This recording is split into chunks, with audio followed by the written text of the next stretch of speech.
ជំរាបសួរពុកម៉ែបងប្អូនសូមស្វាគមន៍មកកាន់ Channel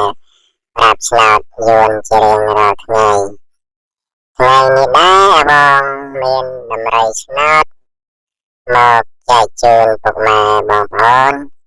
ទុកគ្រាន់សងសំណាងលេងដោយ free មិនគិតថ្លៃឡើយតែមុននឹងឈានដល់ការឲ្យដំរីឆ្នោត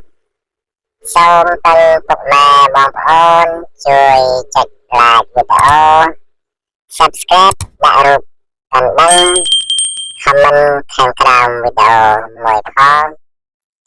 ដើម្បីទទួលបានវីដេអូប្រាប់ដំរីឆ្នោតជារៀងរាល់ថ្ងៃចឹងហើយកុំឲ្យរងចាំយូរចាំស្ដាប់ទាំងអស់គ្នាអាវងឆ្នោតចាញ់អើយអាវងឆ្នោតចាញ់អើយអាវងឆ្នោតចាញ់អើយ